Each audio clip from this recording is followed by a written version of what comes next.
আমলের দ্বারা জীবন গঠন হয়, জানার দ্বারা কোনোদিন জীবন গঠন হয় না। জানলাম অনেক কিছু, আমল করলাম না, যাররা পরিমাণও লাভ নেই। কি কথা ঠিক না? আর যতটুকু জানি তদ অনুযায়ী যদি আমল করতে পারি, আমলের জিন্দেগি যদি গঠন করতে পারি, আর রব যদি একটা আমলও কবুল করে, হতে পারে ওটাই আপনার আমার জন্য নাজাতের জরিয়া হয়ে যাবে। এই জন্য সম্মানিত হাজিরিন, মাহফিল আমরা আসছি, আল্লাহ যাদেরকে কবুল করেছেন তারাই একমাত্র আসতে পারবে। এছাড়া অন্য কেউ গায়ের জোরে, অর্থের জোরে, ক্ষমতার জোরে এই সমস্ত জায়গায় আসতে পারে না। কি কথা ঠিক না? রাসূল বলেন, মাইরিদিল্লাহু বিহি খায়রান ফাকিহু ফিদ্দীন।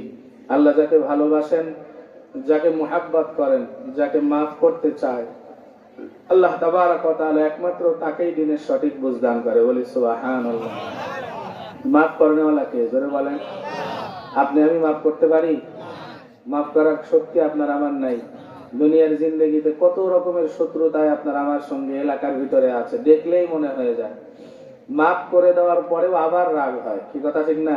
কিন্তু রব্বে কারীমের কাছে মাফ চাওয়ার মতো মাফ চাইলে রব মাফ করে দেয়। এটা আল্লাহ ওয়াদা করেছেন, উদউনি আস্তাজিব লাকুম।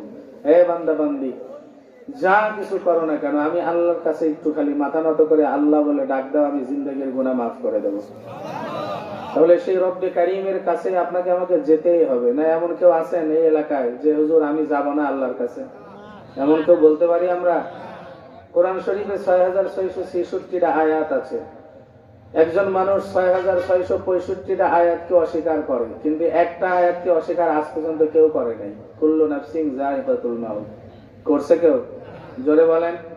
হিন্দুরাও জানে যে না আমাদেরও মৃত্যু আছে, নাস্তিকরাও জানে যে আমাদেরও মৃত্যু আছে, ইহুদি নাসারা খ্রিস্টান সবাই স্বীকার করে যে না মৃত্যু আছে, কিন্তু মৃত্যুর পরে কি হবে এটা নিয়ে অনেকের ভিতরে কথা। কেউ কয় না আমাদের পুরায় ছাই বানাই দিলে আর উঠা লাগবে না, আমাদেরকে মাটির নিচে গাড়ি দিলে আর উঠা লাগবে না, নানান রকমের কথা। কিন্তু মৃত্যু আছে এটা সবাই স্বীকার করে।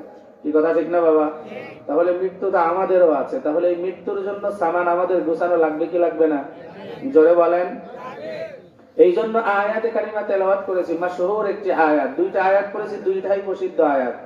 সূরা আলে ইমরান, সূরা আল আরাফ, দুইটার জায়গা থেকে দুইটা আয়াতে কারিমা তেলাওয়াত করেছি। আল্লাহ তাবারক ওয়া তাআলা দুইটা আয়াতের ভিতরে বিস্তারিত আলোচনা, লম্বা চওড়া কথা বলার সুযোগ নেই।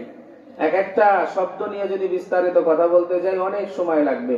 শুধু মুখ্য যেই কথাটা, যেহেতু মসজিদের প্রোগ্রাম, আমরা যেহেতু মুসলমান দাবি করি, আমাদের বাবা মুসলমান, দাদা মুসলমান, নানা নানি মুসলমান, মা বাবা মুসলমান, সেই সূত্রে আপনি আমি আজ মুসলমান।